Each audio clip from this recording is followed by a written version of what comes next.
It's like riding a bike, Lauren, you never forget. I'm not very good at riding a bike lately.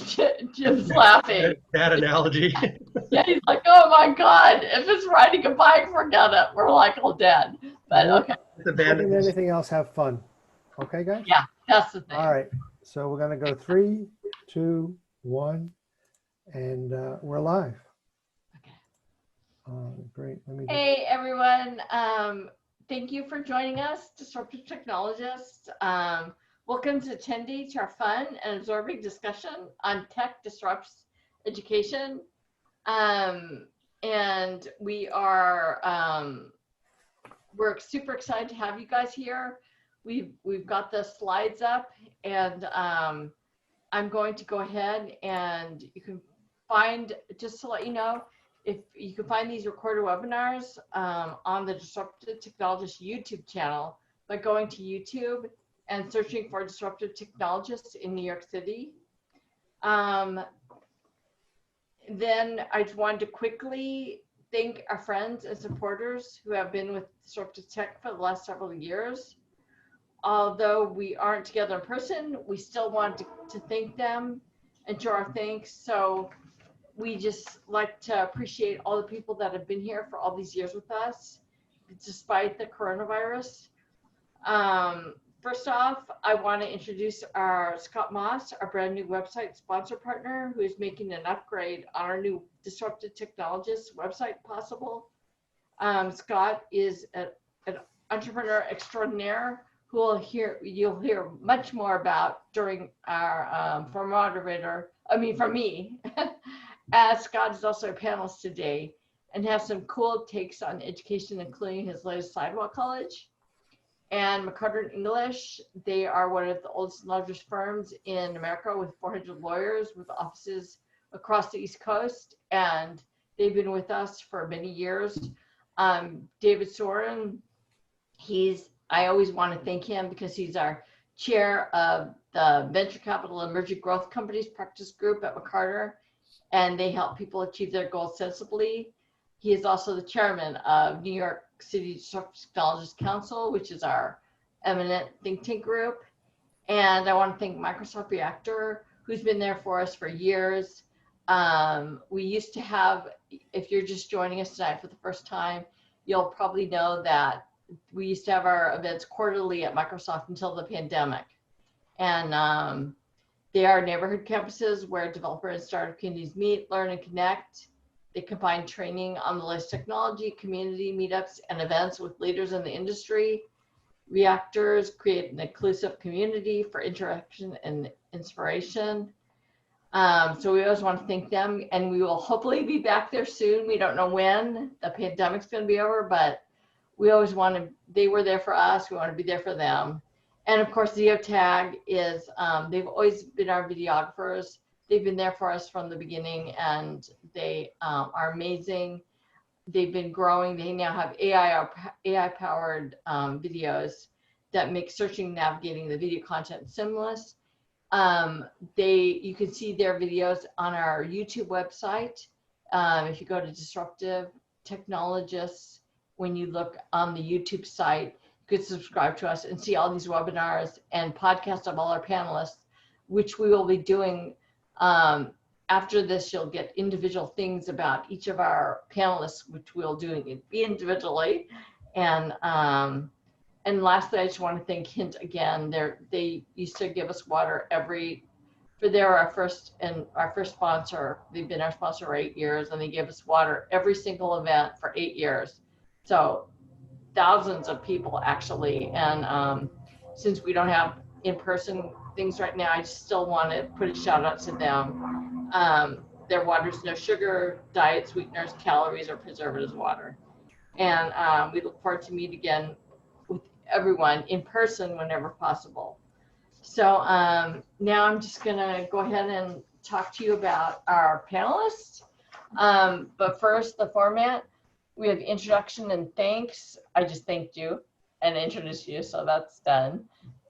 Just to everyone who's out there, this is the first time I've done this without our regular moderator, who, because the coronavirus can't be here tonight, but I'm gonna take in for him.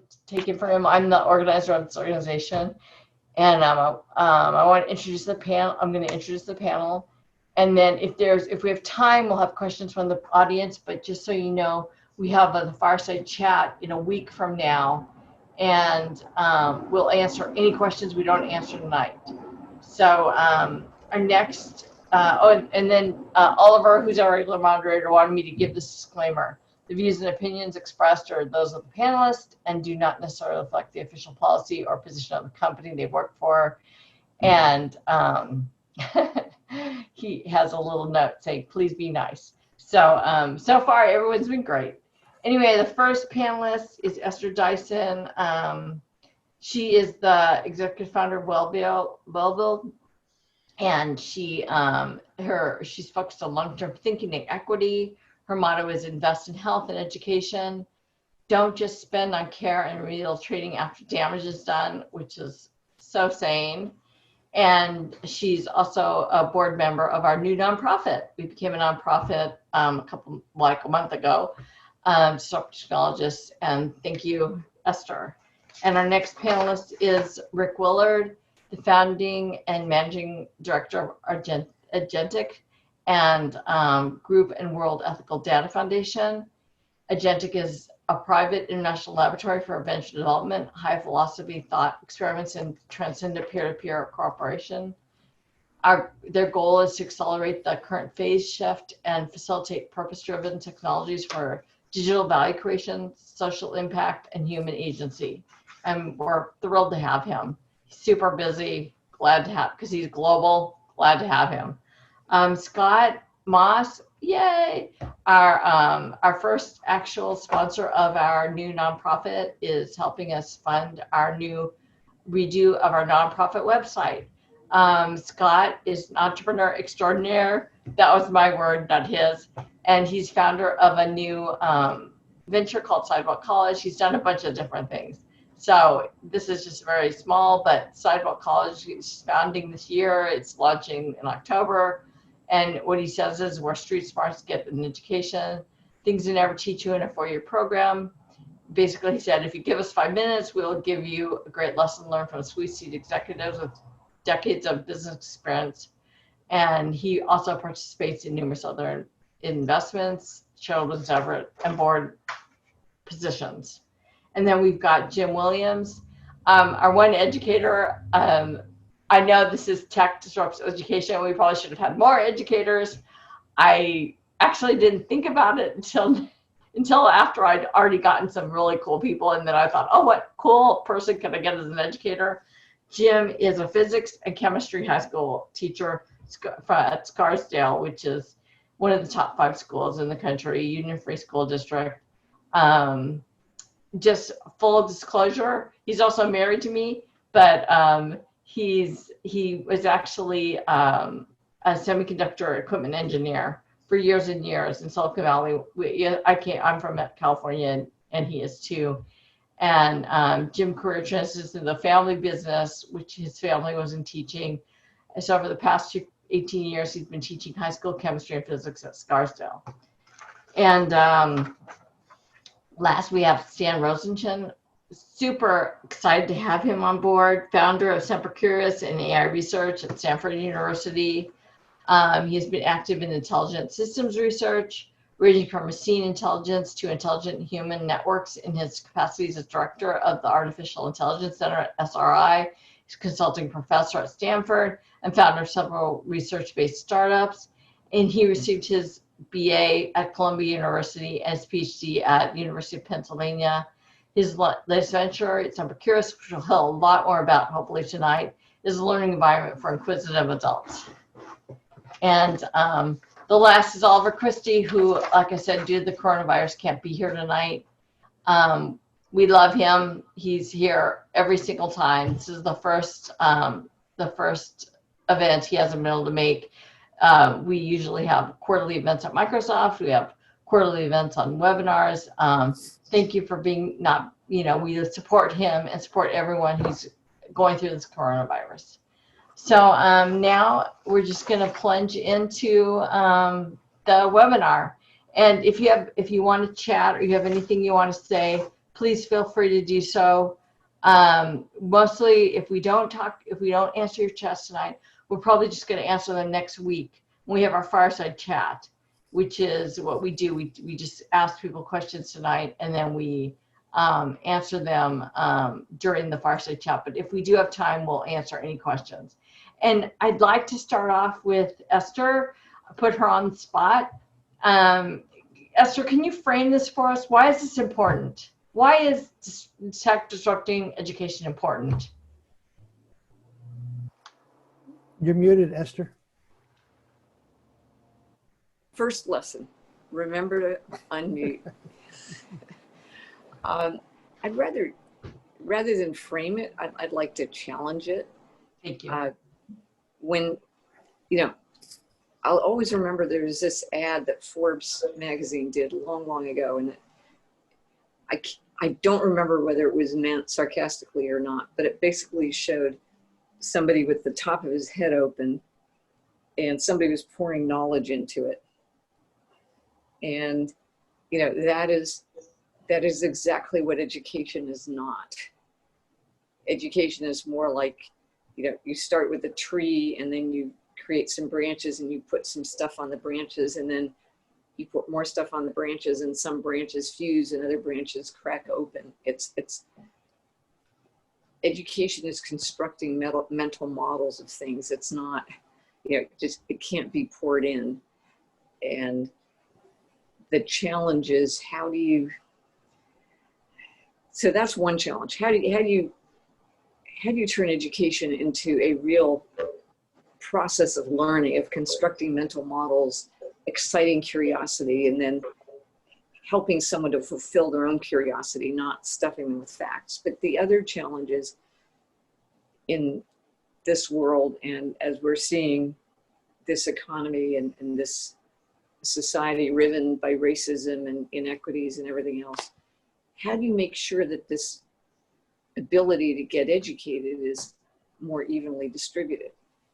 Because it leads to everything else. It leads to jobs, it leads to income, it leads ultimately to the ability to live a life that lets you develop health and resilience. And with luck, it leads to the ability to elect good leaders or to become good leaders, which is a really important thing right now.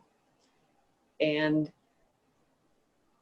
the challenge is that creating standards, just having textbooks, that does not provide education. And so our challenge today is to figure out what does, both for children and then for adults, because if when you stop learning, you might as well stop. So I'm going to stop. Okay. Just to do something totally off the wall, let's go to Sidewalk College and Scott, because he has an idea of teaching. You could teach people in 5-minute increments. Just go for it, Scott. Tell us about yourself and that idea. Well, let me tell you real quickly my experience with education.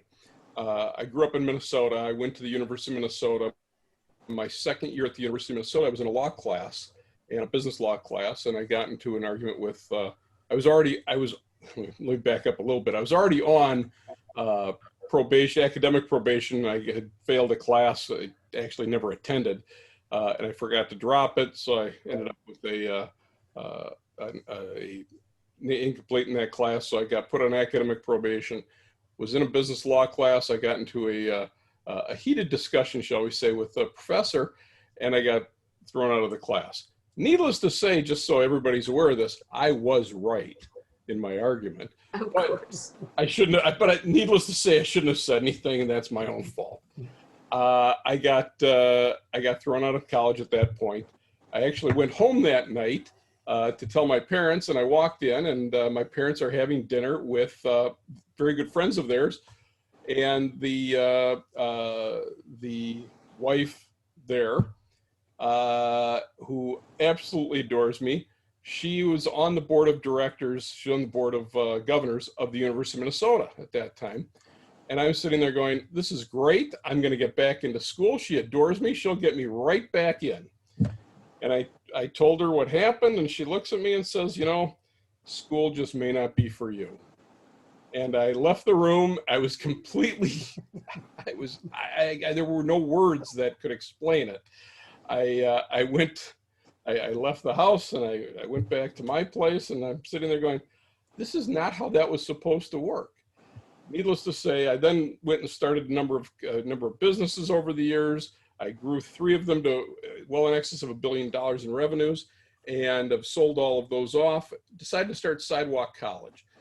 And what Sidewalk College is trying to teach you something, trying to teach anyone a quick lesson in 3 to 5 minutes. It is not trying to teach somebody how to be a spreadsheet expert. It's not trying to teach somebody marketing in 3 to 5 minutes. It's just one quick lesson.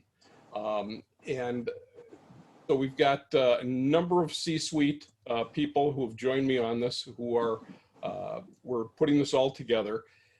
We have decided to revamp it a little bit by actually walking down a sidewalk while they give you their lesson. We're launching it later this year. And it's also kind of dovetailing into another part of Sidewalk College, and that is we're also doing quite a bit of venture capital on it. And people who have questions or have issues with money can come to us and look for it. So it's kind of like a complement to the elevator pitch, the Absolutely. sidewalk lesson. Absolutely. It's exactly, And I was thinking that's exactly what I was thinking. It's like the elevator pitch for our attendees who are going to be seeing this and who are seeing this now. I always thought, how can you talk about something in 1 minute in the elevator? So great spin on that. well, I mean, so I have a question. It sort of reminds me, you know, when you want to talk to your children about something difficult, whatever age they are, they're either too young, so it doesn't matter. They want to understand. It's, you know, the sensitive, usually this is the part about sex, or they're old enough and they will understand and you don't need to explain it. I mean, it's sort of like, if the lesson is going to be that short, the mind needs to be ready to receive it. How do you match the person in the lesson? Well, let me say one thing first. When you said, how do you talk to your children? It's really easy. I just tell them to talk to my wife. I say, go talk to your mother. Okay. I can handle any problem out there. I've gone through literally everything. Kids are not, I mean, I've got two great sons. I can't handle that. Now, how do you get somebody ready for a 3 to 5 minute education? Give an example, maybe. Well, I mean, it's more so where you're going to go on and you want to see something. It's giving you one at a time. There will be archives also where you'll be able to look at all of them, but it's not like you're going to sit there and go, okay, today I want to understand how to treat an employee, or how to treat a boss. What should I do with that? It's not where you're looking up a subject going, okay, I want to know everything about marketing. It's just, it's one lesson per week, and that's it. So, I mean, if you're not ready for that lesson, if it's not of interest to you, I hate to say it like this, then that week is not going to be for you. Or you go back into the archives and look up something else at that point. In this day and age with ADD for everyone, it's like almost seems better. It seems better to just do things faster, quicker.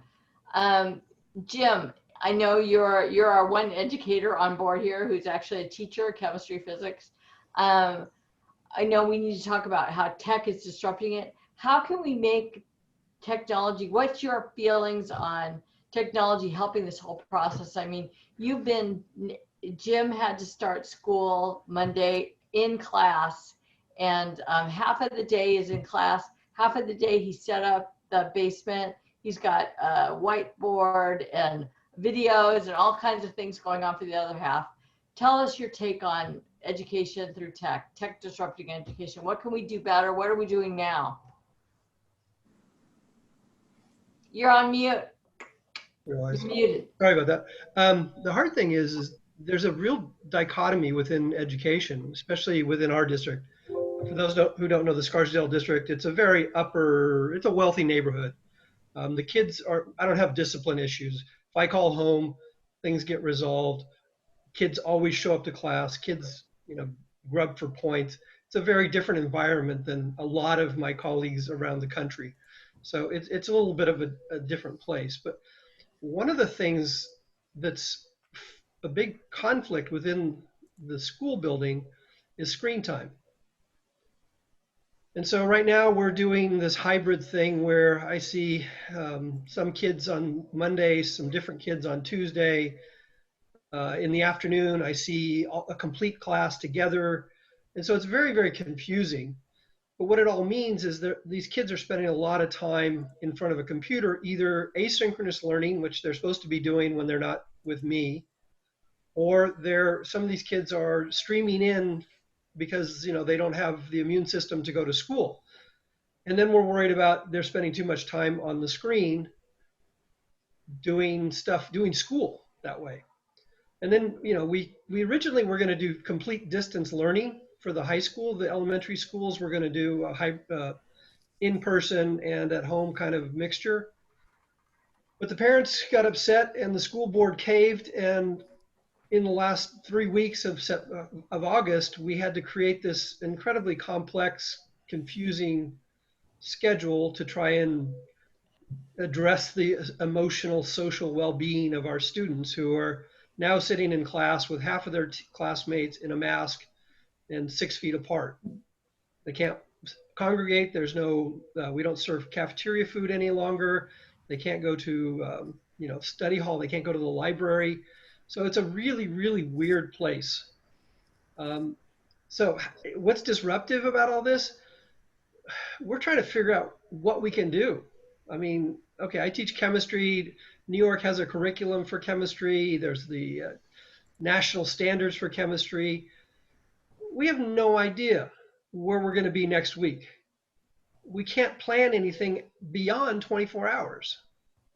And so just the disruptive piece for us is just trying to get through the next day in a coherent way that doesn't just alienate the kids.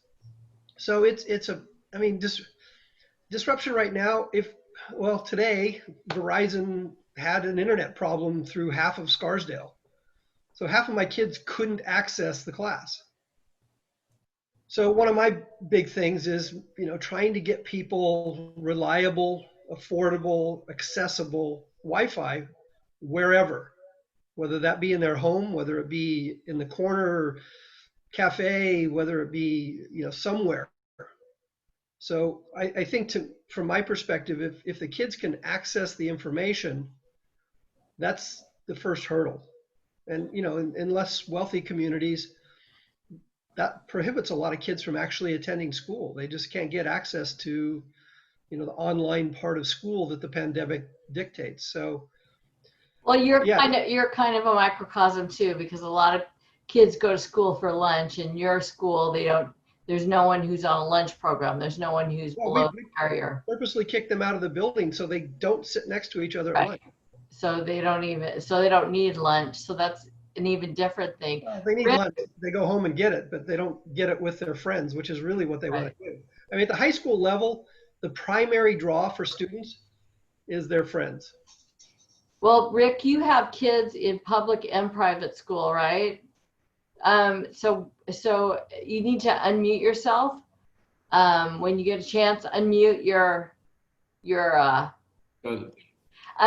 So what kind of challenges are the schools facing disruptive wise? Is there anything we could do better? You've got both. You've got the private and you've got the public in New York City, right? So how's that going? Yeah. It's funny. My kids are older now, but when I was putting them through school, working in tech as I have since the very early 90s, really the late 80s, I chose a private school for my older daughter because it was a girls' school, private girls' school. It had a magnificent STEM program. and I had done some research saying that young girls did not get enough exposure to STEM, and this is now we're talking about the 1990s, right? So I purposefully put one in there, and then by the time 8 years later, my other one was born, my other daughter.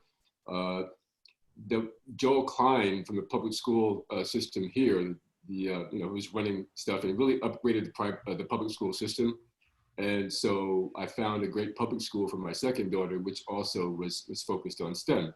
But I would say this, I mean, Jim's issues notwithstanding, which are deep issues, access issues are deep issues. What I really think is going on here, I was recently honored to be asked to be on the board of a charter school entity, a national charter school chain. I don't know about the details of education, but I certainly do know how tech can drive a lot of the skill sets needed to compete in this century and moving forward. And the kids that are going to school now are going to have to really attune themselves to that. And I have been a little concerned about the curriculum or the curriculi when it comes to that across the board. Esther will remember this, and some of you who are, well, we all look like a certain age, right? But in the beginning of the internet, it was about access in general to the internet, right? The digital divide is what it was called. And it was postured more in terms of urban as opposed to suburban areas, inner city or whatever, right? And that's not really the case by and large anymore in most industrially attuned areas. What is the case is the language of coding, and there's a massive digital divide going on there. Just because you can use something like Zoom doesn't mean that you can make something like Zoom. And digital value creation, I mean, value is going to reside more and more digitally. So I see education itself lagging behind that fact. However, on the good side, Jim may not agree with me on this, but I do think that this time of COVID is giving kids a chance to interact with the computer in ways that are essential to their day-to-day life, as opposed to being on TikTok or something like that, during their free time, and learning how to navigate this space in a way that all of us here find okay to do, but they'll go a lot further in the decades to come, and their lives will be more intertwined with this sort of socialization or socializing. So that's a plus side. On the minus side, having been in digital development for decades now, I realized we were trying to do some things with kids online many years ago, and ran into a lot of regulations about privacy and security, and just the notion of having these little minds in this place, being exposed to all kinds of data mining and targeting, and these kinds of issues that are not prevalent if you're watching Netflix or anything else. You're learning, the masses of people are learning that we use this data in sometimes nefarious ways. I don't see a lot of that happening. So while the access is occurring, I think the security for children across the board has not been discussed at all during this period, and that's concerning to me. So I'm a blockchain guy, so everything to me, I'm that hammer, so all the nails have to do with authentication, privacy, security, et cetera, and value creation, so that's why I'm speaking in those terms. I think one thing that might help Jim and the school system in general, people like Jim, educators like Jim, is to gamify somehow the experience and bring people not further away from the web, but deeper into it so that they actually know about the inner workings of technology to prepare them better for what's going to happen when they're adults. I mean, that's my initial take on it. And one last thing, by the way, I'm a board member of the World Ethical Data Foundation. I'm not a founder. I'm a founder of Agentic, but I'm not a founder of WEDF. Just to clarify that. Thanks. Just to, Esther, do you want to say something? Yeah, I'd like to push back a little. It's great to know how to code, and it's useful, but there's literacy, history, economics, ethics, statistics. Mhm. There's, the world is not suffering from a shortage of technology. It's suffering from a shortage of common sense, of ethics, of, concern for people outside one's own circle. Mhm. These are much more important ultimately. Yeah, I don't consider that pushback at all, Esther. I think that's very much aligned. I mean, being on the World Ethical Data Foundation's board, we take that very seriously, obviously. And you're right. You're correct. It's coding. As we all know, is a language like French or Spanish or Mandarin. My younger daughter speaks Mandarin, and she knows how to code. So these are languages that they pick up, on their way to becoming educated. I think though that this immersion in the web and this. Does anybody remember Chris Whittle and the Channel 1 program that he had schools? Back in the 90s, he was putting TV sets. It was considered radical education. Standardized curricula on television sets wheeled in to the class. And he made a fortune. He raised a lot of money doing it. However, it was a passive experience, right? And, watching TV all day is not my idea of being educated. However, kids now are able to use this technology to go deeper, to interact and more proactive about their education if their instructor, if their educator is adamant about that happening. And that in and of itself, Esther, I would argue, is a language of curiosity, the language of wanting to learn, and lifelong learning is a practice. So if we can get kids more immersed into their instruction, then I think that is at least some kind of plus in terms of preparation. All of the, Verizon going down and all those things, those are major minuses. And there are people without access, especially undocumented people, from what I understand, are using to go. They're using, jackpot or whatever fast food, Wi-Fi they can find in the parking lots of these restaurants just to get online and be able to learn. I think that's horrendous, of course.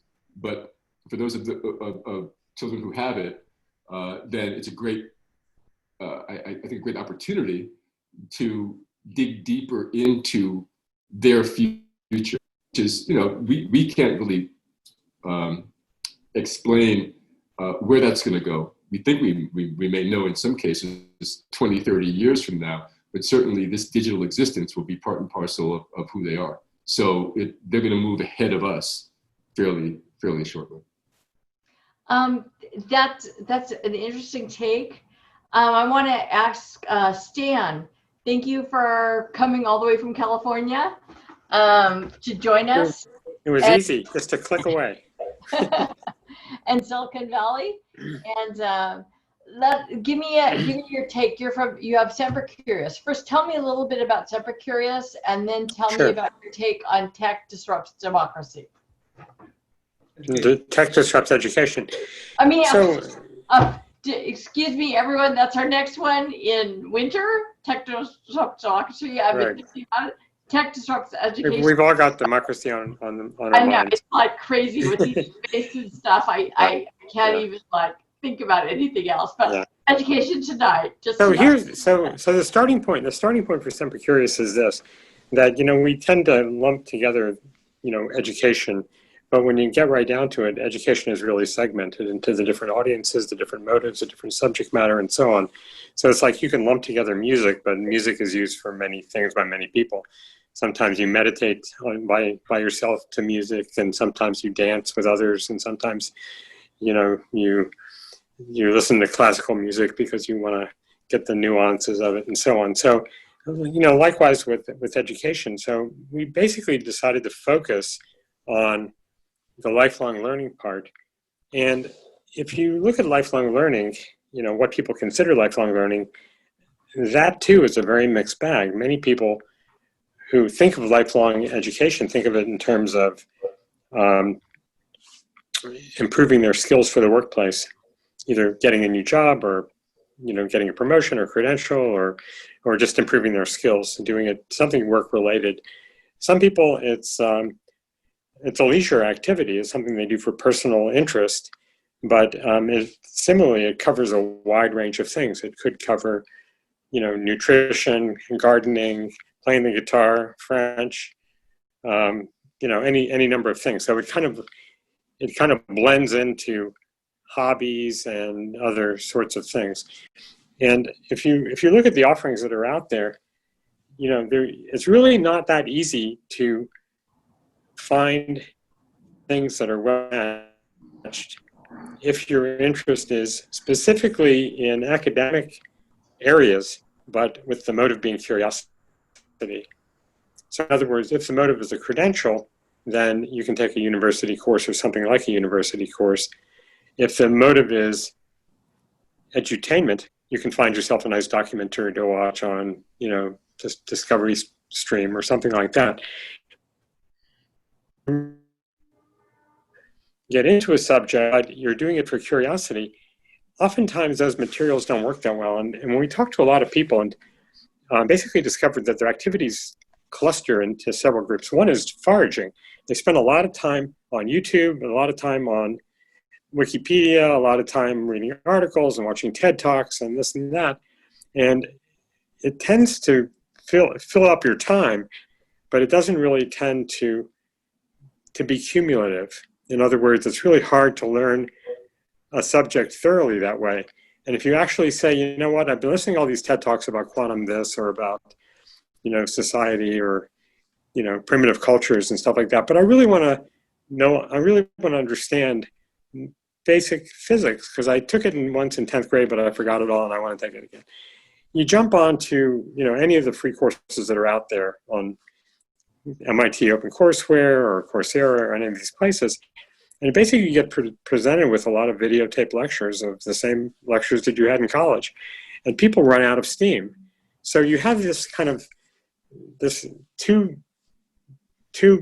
modes of learning, and neither of which is quite satisfactory.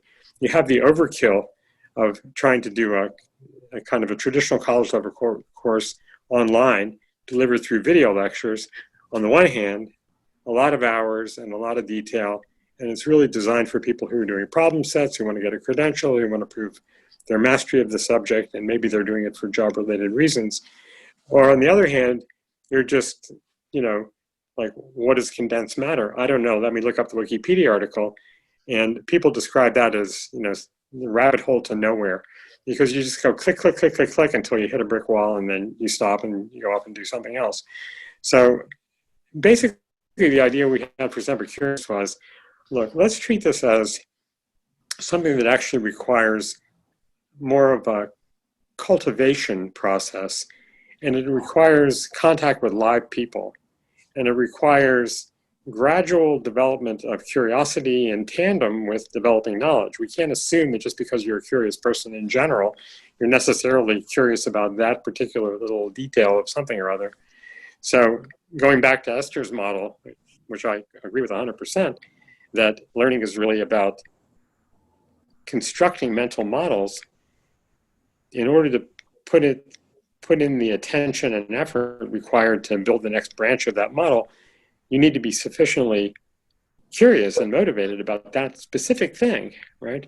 So another way of thinking about this, I don't know how many of you have done soldering, but when you solder something, you like heat up a tiny little area of metal, and then you apply the solder. If you apply the solder without heating it up, you get nothing. If you apply the heat and don't put any solder down, the whole thing will fall apart. So basically, you apply some heat, you apply some solder. Okay, it takes. Now we apply some more heat somewhere else, apply some solder, and it takes. So cultivating curiosity is a very gradual and painstaking thing. So the structure or the format that we're using is layered offerings to an audience of people who are in contact with peers and academic mentors who are looking at a particular subject. If they're at the early stages, it may start with something that's more popular interest, more relatable, but the intent is to start cultivating interest in core academic subjects, meat and potato stuff, economics, political science, philosophy, physics. We've chosen about a dozen of them. And the reason we chose so few, we weren't trying to create a big catalog of them. We're basically trying to construct, be able to invest sufficiently in about a dozen major subjects where people have huge knowledge gaps. They just really don't understand basic things. But rather than just assume they're going to come in and want to know that, let's gradually work up to the level where they're curious about that, and doing it in small cohorts. So moderated small group discussions, blended learning, small segments, a little bit of sidewalk, a little bit of live online, So, but not on business topics, strictly on core arts and sciences, academic, not practitioner stuff, not things that you would learn in a professional school. So not business, not technology, not coding, not Python programming, not marketing skills, nothing you would learn in a professional school, just core arts and sciences, history, anthropology. How does tech help you, or what could you use that Okay. So tech is really, it's important. First of all, it's all online, so that goes without saying. That's just the infrastructure. Right. Yeah. But the deeper part of it is, there's a lot of stuff on adaptive learning where you try to measure, and it's kind of like recommender technology on steroids, where you're trying to give people the next module that will advance their skill. And there's a lot of pedagogical theories about how do you create pathways for people so that they can reach the skill level or the mastery level that they need to in a certain subject by making sure that they've mastered the skills that new skill is dependent on. So that's generally called adaptive learning. And because it's done for the schools, and because it's all oriented around test results and institutional agendas and things like that, and K-12 mindset is, from the kids' point of view, they're there because they don't want to get into trouble and because they want to get a good grade and they want to graduate. From the school system's point of view, they want to be able to make sure that they're producing graduates who have a certain level of mastery of certain subjects. So it's very skill oriented and very much oriented towards demonstrating mastery to other people. And so these adaptive learning systems take advantage of that, and they're constantly measuring, what do you know, what do you know, what do you know? Hey, let's give you the next thing. But if you're in a curiosity-based world, you're climbing like a gradient. You're climbing like a hill in 2 dimensions, right? Your level of curiosity about something is alternating with your growth of knowledge. So you need to be curious enough to pay attention enough to know the next thing. But then there's certain things that you can't even be curious enough about them because you don't know enough to even be curious, right? So you're constantly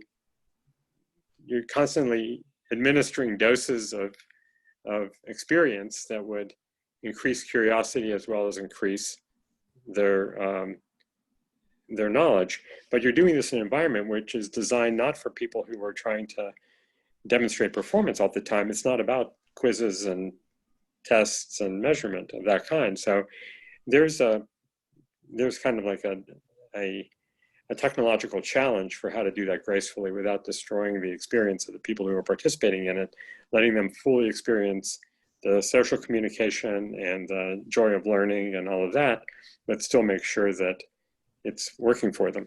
It's actually taking them someplace interesting.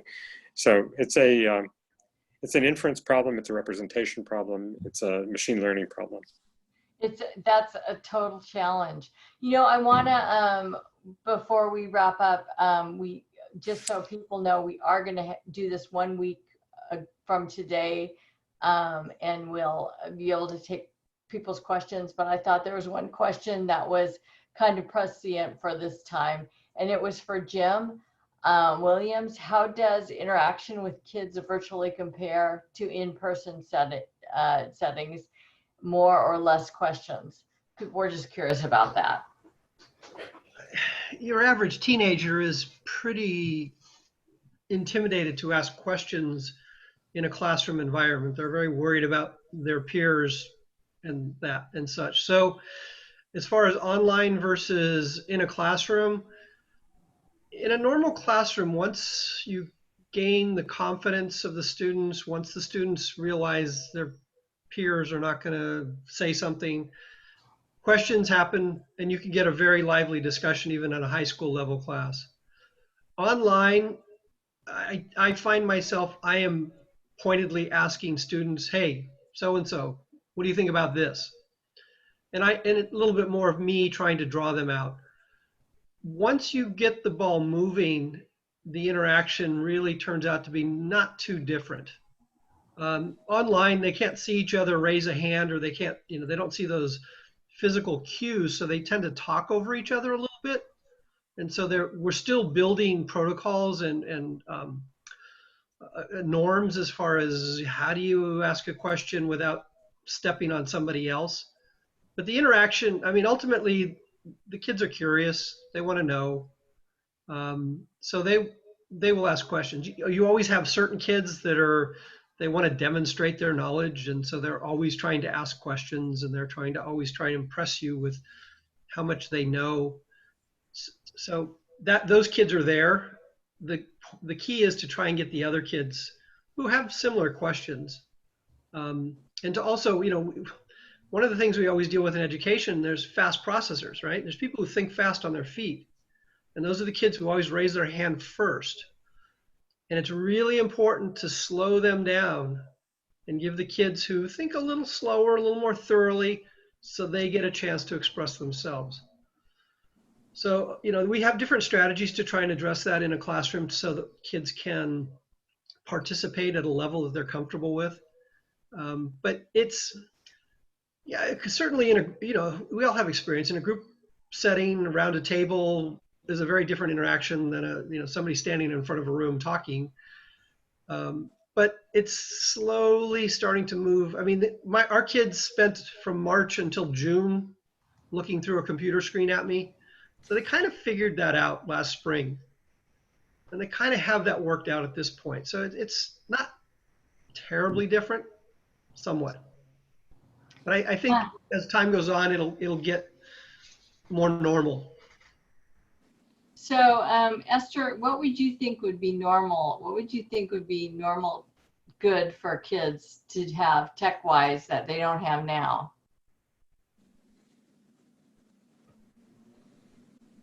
You need to unmute. They need an automatic unmute button.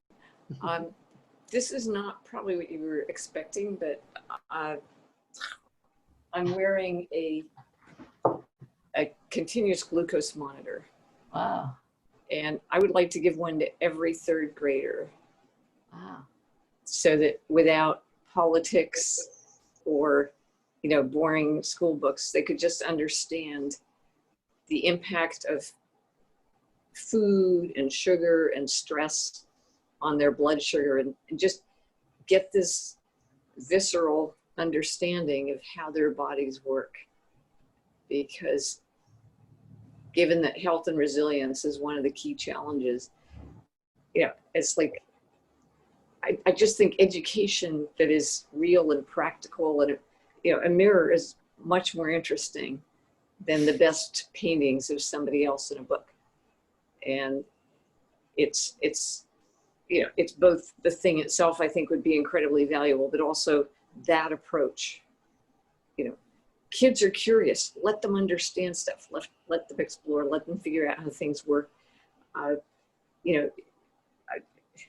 using this app, and they are mixing up percentage points and percents. I would love to have a third grader look at this app and say, hey, they mean percentage points when they're saying percent. And then the other kids figuring out what that means and understanding, if I'm 1% likely to die next year, and then I'm 50% more likely than that, I'm not 51% likely to die. I'm 1.5%, whatever.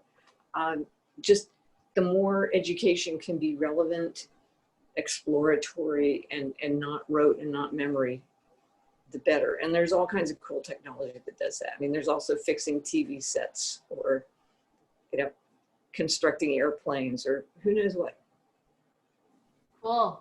So Scott, how do your Sidewalk College people, how are they gonna get their information from you? Are you saying how are they going to disseminate it off our website? Or, Right. Oh, is that how they're going to go to college? They're going to go on your yeah, website? they're not going to over this whichever shoulder it is, this shoulder. They're not Shoulder. they're not going to a brick and mortar location to hear a 3 or 5 minute discussion about how to. Not going to walk down the sidewalk. No, they could. I do see that constantly all day long, where people are walking down the sidewalk with their iPhone and watching something, but I wouldn't recommend it. It's all going to be web based. So do you think that people will just come to the website to learn?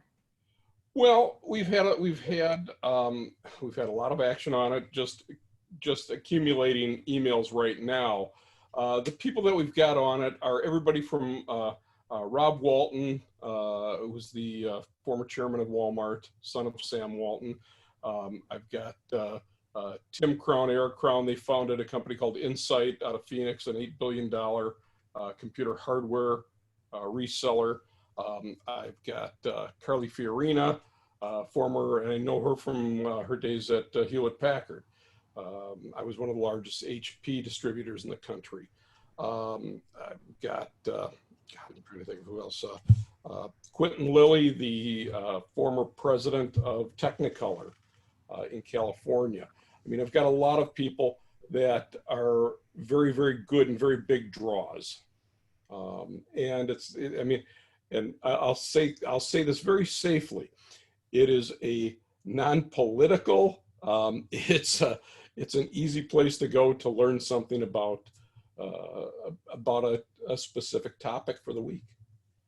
So the website's the best way to get information at this point, as far as your company. And the other thing is, it's also going to be a place, if people are looking for true help, we can find them true help. I mean, whether it may not be it's not a 3 or 5 minute discussion. It may be, where do I go from here? I've been doing QuickBooks on my company for 2 years and I've outgrown that, or I've outgrown my ability to handle that. Where can I go next? We can help them find people. We can help them find capital. We can do all of that. And it's all through the internet. Right. is your best source. Absolutely. And Rick, so as far as you're concerned, education-wise, what do you think would have been helpful for your children? What should they have had to help them more technology-wise, in today's day and age? Right. First thing I'd like to say to Scott is that Sidewalk College reminds me of something my dad told me a long time ago. He said, one of the best educations you'll ever get is at UCLA, University on the corner of Lenox Avenue. So that just, it made me chuckle when I saw Sidewalk College. Just a little note. Nothing like what you're doing. My mother always said, you should go to UCLA. I went to Berkeley. She was like, you should have gone to UCLA. It's just funny that okay, I'm going to go put my blockchain and token hat back on, because I come from, and I don't mention that much anymore, but my first work was in advertising. And so that's the business of persuasion. It's the business of, as Stan put, I would call it adaptive engagement, moving from step to step to step for an outcome, a predetermined outcome. What I think, with watching my girls empirically over the years and being involved in various educational projects using blockchain and token technology, that there was about 20 years ago, this movement, maybe 15, 20 years ago, to give kids money for getting good grades. Now, I don't think that's a great idea. However, schools do work essentially on a graded point system, right? You get 100, you get smiles at home, you get rewards. You get a D, and you don't get that many rewards, really. You get a lot of censure, right? So we already work on a sort of point system. I would like to see some part of education, digital education specifically, that part of their education have multiple paths. It used to be called gamification. but it's really more about adaptive curiosity and adaptive engagement, to have multiple paths to learn how to fix those TVs, or learn how to mix these covalent, what is it called, a valent bond, and how does it then create certain substances or whatever. So